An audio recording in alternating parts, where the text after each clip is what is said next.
lately. Um,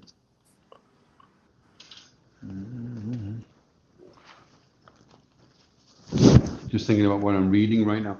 It's funny how whatever you're reading coincides generally with what it is you're supposed to be understanding, about the present situation, whatever it is.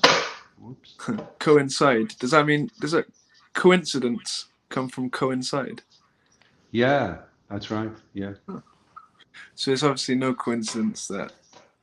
No, as instead of a coincidence, what's really taking place is there's a dialogue going on, and via japa, via Bhagavatam, via kirtan, via even sankirtan, people saying things, or you just happen to hear something, or you catch something on Instagram, and it's like wow, and it really propels you forward, and then you realize, okay, I needed to hear that, I needed to understand that. It's amazing. It's like that verse Krishna says that for one who sees me everywhere and sees everything in me, I'm never lost and he's never lost to me. Like you can just be taking a taxi and the taxi driver says something to you and it clicks, like it could be Yeah, I anything. remember one time I was on Sankirtan and I didn't want to do it. This is like 30 years ago now, and I was leaning up against the wall and I was just thinking, I'm going to go a whole day now doing the Sankirtan, and it's the last thing I want to do. So I was just huffing and puffing and trying to get started, and this guy comes over to me, young little Ned guy, and he just looks at me and he goes, "What's wrong with you?" And immediately I had to kind of shake myself out of it and step forward and do it, and get into it. And it was funny how he could tell that there was something wrong, there was something, I was struggling with something, but you don't even get that type of feedback from devotees. You can be with devotees, you can be really in your head, and nobody really asks what the problem is. We're kind of like impersonal personalists. Mm-hmm. And then this guy just comes up to me out of the blue, and it made me take stock and think, wow, okay, maybe people outside aren't walking around in dhotis, but they've got a spirit soul and a paramatma in their heart, and the Lord can just perceive something and then speak through them. Yeah, that's how the Uttamadhikaris see everyone, right? They see the super soul residing in all living beings. Yeah. I guess this is like some kind of practice that you can try and practice day to day, like offer people respects because Krishna's dwelling within them. Yeah. I don't know. Yeah, obviously, if you like that on Sankirtan, then you're going to connect. Oh yeah, final thing. The last.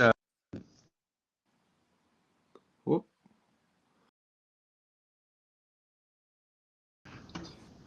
Yeah, and so coincidence is kind of like a downgrading of the word dialogue.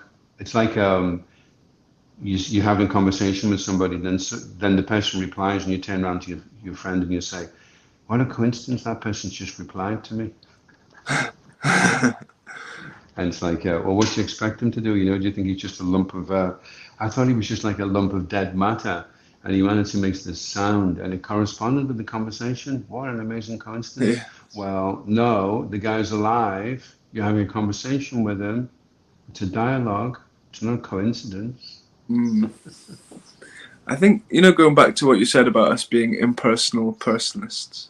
Yeah. What do you think is what makes us have that kind of tendency to be kind of stuck in our own self, our own lane, like?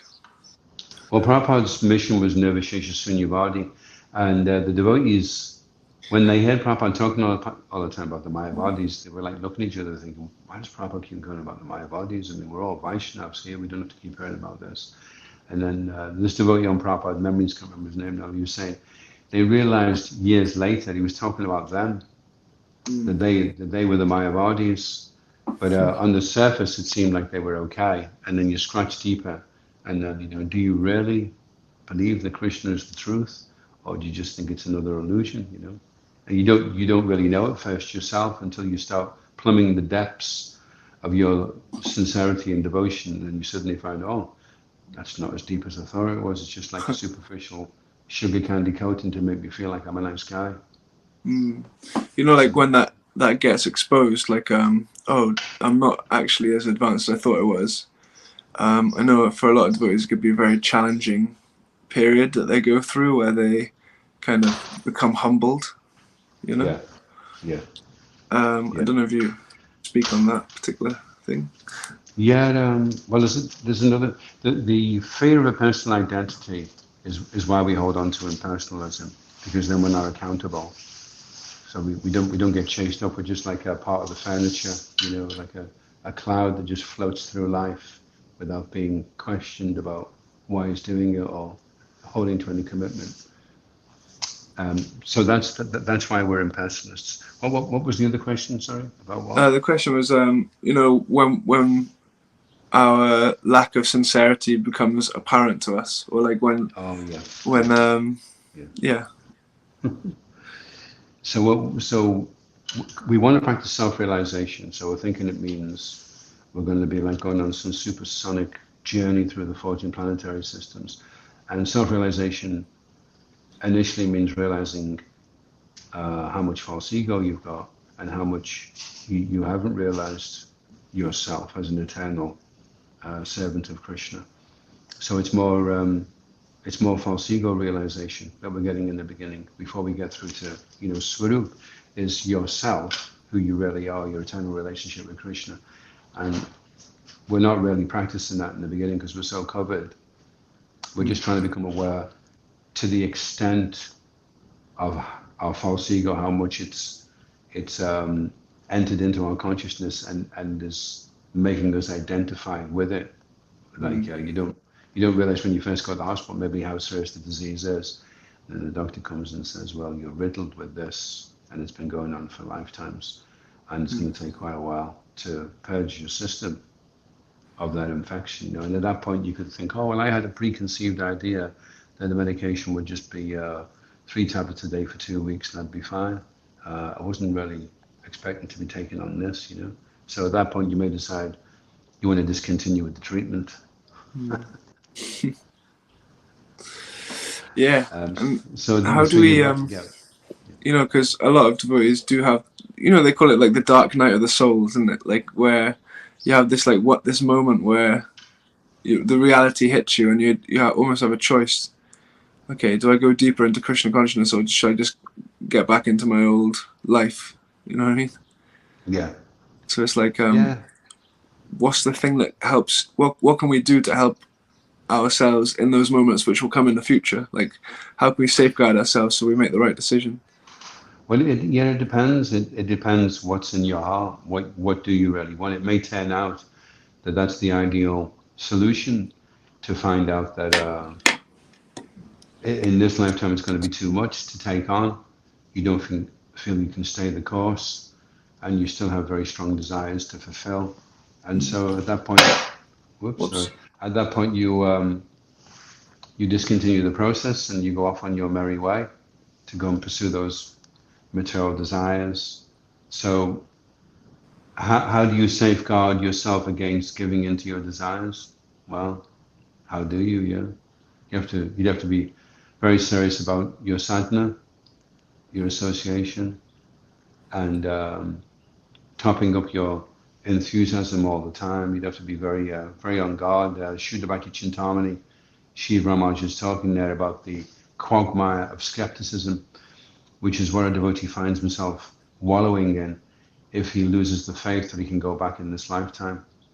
Because you could just, you could be running a race. These guys that do the marathons, they're running along and they get this stabbing pain in their stomach and they're just thinking, I can't do this, I just can't do this, And some of them push through that barrier, the pain barrier, and they go on, and some don't. It's just too intense for them, it's just too much for them, So who's tough enough to push through that barrier and who's not? How tough are you? It's going to be tougher if you don't push through, but it may not seem like that. It may seem like it's just going to be, you really wanted some relief. Remember that scene in The Matrix where he's eating a piece of steak and he turns around and he says to the alien guy, he says, I know that this is actually just an illusion, but wow, it tastes so good. Yeah. Remember that one? Yeah. It's like embracing the illusion. Yeah, so you think, this Krishna consciousness is just so tough. I'm just going to go back into, I know it's illusion. I know it's going to be hellish now at the time of death, but it just tastes so good. And I guess you mentioned sadhana. Like, I guess it's really important to keep hearing. Yeah. It's so important because... Well, hearing's a funny thing, actually. It's a funny, kana kroda kadambani gatayate kana budevya spriya. Rupa Goswami saying, when that holy name enters the holes of the ears. Now that's an interesting way of putting hearing, because you'd think, I'm just chanting my rounds now, and I've had a great idea. I'm going to hear the holy name. So you sit there, and but it doesn't go in the ear. You see, it doesn't actually go in the ear. First of all, it's got the holy name dances on the tongue. Eventually, it dances in the courtyard of the heart. So it dances from the ear. It dances from the mouth to the heart through the ear. But you may not realize that you've got the door closed on your ear. You don't actually really want to hear it. You don't really want to give up your independence. You don't really want to give up those desires. And so you think you're hearing, but the door of the ear is closed. Krishna's not entering the whole of the ear. And that's why it's not as simple as it seems. It just seems like, well, yeah, you just have to keep hearing.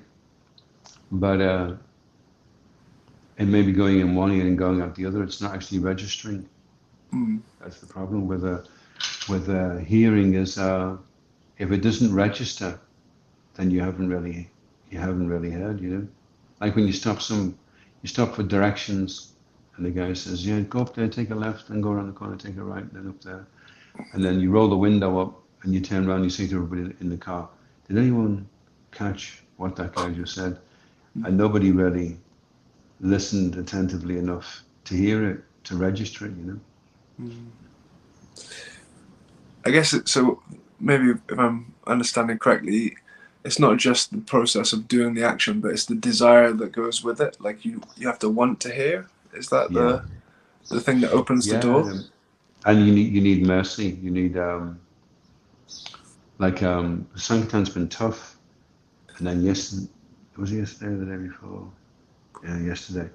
There was like a bit of a breakthrough, and it was amazing because I could see that what had been happening was the false ego had been blocking it, and this kind of controllership thing had come in, and it put people off, and they kind of backed off, and kind of dropped me like a hot potato. I did everything the same, everything right, but the ego was there, And so this time when I was a little bit humble, I was thinking, oh, what's going to happen? And because of that, I was nicer with people, and they appreciated and reciprocated. So it's a tricky one. You don't get it right all the time. Sometimes the false ego is involved. You're not really hearing. The funny thing about the way the false ego works is you don't really hear people. You're just projecting yourself. You've just got what you want to say and the agenda that you want to have fulfilled. That is the main concentration, the main thing that you're fixed on. Everything else is a minor detail. And so that takes really fine tuning actually all the time to keep realizing, that's not right. I shouldn't be thinking like that. I shouldn't be hearing like that. Yeah, it's not like an easy formula like you can just walk around with EMC squared. Krishna consciousness is easy if you just hear standing on your right leg with a pink sock on, It's not so easy. You've got to desire it. You've got to learn from your mistakes. You've got to try and fine tune, realign. We're constantly slipping off how we're supposed to be, We're having to realign ourselves and look at our attitude, and am I doing this with respect, with humility? I think that's one of the values of having good devotee association is if you start slipping off, then the Yeah. relationships become difficult to maintain. If you know what I mean, like if you Yeah. are, like if you're on your own and you're not hearing, you can very easily convince yourself that you're doing a great job and you're Krishna conscious. But then as soon as you're around devotees, and it's just all this horrible friction, and yeah, the false ego is taken over. And if you really want to turbocharge that, get married, and you've got somebody monitoring you all the time. And you know, the fairer sex are not shy about letting you know when they think that you're off the mark. If you marry the right one, and so that's good because there's no you can't really escape from that. It's like, you know, you're there with the devotees and you are put on a bit of a show, and then you come down and you're in your house, and then you're like, and then there's your wife, and oh, okay, and so then you really have to start genuinely being the devotee, you know. Mm. And you're helping her do the same, you know. You're making sure that you're Guru Pati, so you're making sure she's aligned with what the spiritual master wants, what her spiritual master wants. If you've got the same spiritual master, then that's obviously easier. Mm. So coincidence, we started off the podcast, you said that you were something you've been reading and was coinciding with part of your life. Yeah, like Bhagavatam right now is Lord Nrsingadev, and it was a beautiful prayer that came up in the class about how Prahlad was protected even though he was like being badly defamed, and it was just very appropriate for what's going on right now without getting into too many gory details. So I thought that's far out, you know. There's the Bhagavatam, 30 volumes, and this just happens to coincide on the day, bang, you know. So things like that I often used to see, and then we kind of fluctuate in Krishna consciousness between seeing how this is Krishna's arrangement and not seeing how this is Krishna's arrangement. One day it's clear, next day it's confused, next day it's clear, next day it's confused. So we fluctuate, you know. But to get to the point eventually where you can see sharp, crisp focus that everything is Krishna's arrangement, just because it's not aligned with what I want. I noticed that when I first came to Krishna consciousness, it was like every single interaction with a devotee was completely filled with coincidence. It's like, oh my God, you know, like these kind of, everything was lined up and it was very attuned. I just couldn't believe that. It just seemed inconceivable, right? Yeah, one day he was telling me that they'd just come for the first time to the temple to visit Karuna Bhavan. And I just went up to them and said, oh, Haribol, and straight out of the blue, and I've never said this to anyone before, and I've never said it again. I just said, yeah, smoking dope's really bad because it just makes you paranoid. It makes you envious of Krishna, and eventually turns you into an enemy of devotees of Krishna. So that's why it's in the regular principles, and that's why we don't do it, because it's antagonistic. It's the antithesis of what we're trying to achieve, you know. And they'd all just had a blast. They were all stoned out their heads. I couldn't tell that because they'd been getting stoned that much. You know, when the person's been getting stoned that much, you can hardly tell. You know, they don't look bloodshot. They seem okay. And so it hit them like a sledgehammer. And you know, they went back and they threw all the dope away, and they were like, "How did he know that? That was obviously Krishna's telling us, you know, through him. You know, Krishna's not happy with it." You know? Yeah, it's amazing. So, like, I'm guessing, like, when these coincidences stop occurring in our life, is that because we're kind of in Maya? Yeah. Sometimes the real bad thing about being in Maya is you could go through a series of coincidences which just seem like inconveniences, and then suddenly you resurface again and you become a bit Krishna conscious, and then in hindsight you look back and you realize, oh, why was I so stupid, you know? Krishna was telling me over and over again. Like the guy that was drowning and the helicopter came and he said, it's okay, I'm praying to God. And then an airplane came, he said, I'm praying to God. And then a boat came, he said, it's okay, I'm praying, I want God to help me, I'm praying to him. And then he died and he went to God and he says, I asked you to help, God, why didn't you come? He said, I tried 3 times, I gave up after that. Mm. So the guy was in so much Maya, he couldn't see that his prayer was getting answered. He had this preconceived idea of what it was he wanted. And it can be like that with the spiritual master. You can ask the spiritual master a question, and you're so fixed on the answer that you want that when the spiritual master is answering you, you're thinking, what's this got to do with it? This isn't relevant at all, you know. And then later on you realize, oh my God. You know? It's quite scary to hear that, you know. It is, yeah. It's like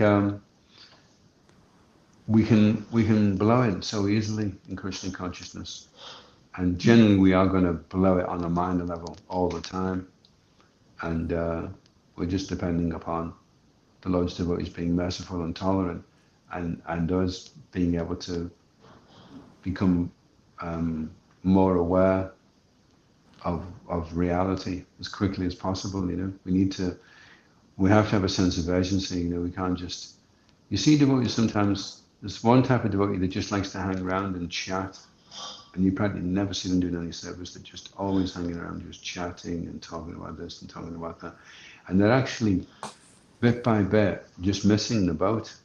The boat of Krishna consciousness is going by, and they're just chatting and relaxing and just taking it easy, and no sense of urgency at all. You know, just thinking they're okay. I've got my dhoti on. Okay. Had a bit of a fall down last week. Not a problem, really. Everything's going to be fine. And they're just taking it so cheap, you know. Mm. I wonder, is there such a thing as having like too much urgency as well, where you're just so fixed on crushing Krishna consciousness and being the best at Krishna consciousness that you also miss the boat in that way as well, you know, too much sadhana or too, you know what I mean? Yeah, it may be that you read that you should be like that, and then you have your idea of what you think that is, you know, and it may not be it may not be very deep. Your realization of what that quality is may not be very deep, and so you may think I've got to be enthusiastic, and you're just going around pushing everybody out the way, and it's actually just really annoying everybody. Whereas enthusiastic is more on a deep level. It's more about being very very positive and very confident and a very happy person, a very kind of resilient and proactively positive person. That whatever goes wrong, where, you know, that's what unconditional means, really. Unconditional means that you're so principle based that irrespective of the environment, you already know how you're going to behave. You're going to be into this, you're going to be enthusiastic, you're going to make a strong endeavor despite that it's raining, or you've been sent to this spot, or they've asked you to get married to this person, or not get married to that person. These are all prerequisites that we have, which makes our devotional service conditional, and we're not aware. We think we're being fired up and urgent. And all we are is we're just really being in the mode of passion. How do we, like, that's what I mean, how do we diagnose where we are, or do we just have to learn from getting tripped over? Or? Well, in Sankalpa Muni, Guru Maharaj has gone to great lengths to try and help us assess where we are. Are we at Ananta Nivritti? Are we at Nishta? Are we at Sakti? Are we above? And so we have to look at ourselves and think, okay, I've got these desires and these attractions. That means I must be here right now. And this is my next step I need to take. Not the next 10 steps, but I want to be on the 10th step so that I'll look really good. Which, you know, you shoot yourself in the foot before you even start, because if you want to look really good, you're not going anywhere. I wonder, you know, some devotees maybe have an attraction to hearing about, you know, like the pastimes of Krishna and the gopis and these interesting books like that, but they may not be actually taking care of the basics. Yeah, and that's why Vilak Kusumanjali has got such huge introductions to it. And I'm just on the 3rd volume now, and again he's going over and he's saying repetition is the mother of learning. So he's going back over again. What are the pre-qualifications needed, you know? And we have to be really aware of where we're at if we're going to take the next step. Otherwise, it's going to be really, how are you going to take the next step? If you don't know where you are on the ladder, how can you know which rung you should be aiming for? It'll be too high, and you won't be able to stretch that far. Or it may even be a rung lower than the one that you're on. So you just end up downgrading the quality of devotional service that you're rendering. So would you recommend like devotees take a step back and sort of survey the battlefield, or survey understand the process of Krishna consciousness so that they can kind of apply it better? Like spend some time studying that? Or Well, have you heard of 360-degree feedback? nope. So 360-degree feedback is you sit down with someone you can trust who's more spiritually developed than you are, and you say, give me some feedback. And he speaks for 3 minutes. Then you speak back to him in 2 minutes what you think he said. And then he speaks back to you in 1 minute, whether that was correct or not. And that's called 360-degree feedback. Oh my God, sounds scary. I know. I've not done it much. It sounds good on paper, but yeah, and that's the other thing. You see, the challenge is before you end up doing something really daft, can you develop a relationship with someone that you can really trust, that you can do that with on a regular basis, you know? And if not, then you're putting yourself in harm's way. You're neglecting one of the most important living exchanges that Rupa Goswami is recommending, you know. Interesting. Lots of interesting topics to talk about here. It is, yeah. And for myself, what I've experienced when you do open up to somebody and you're very candid, it's not that that's it, then everything's going to be okay after that, because then you may have faith in that person, and then later on you may lose faith in that person. Because as you're also under surveillance, also the person that's your mentor is under surveillance. And it may start off good, but it may not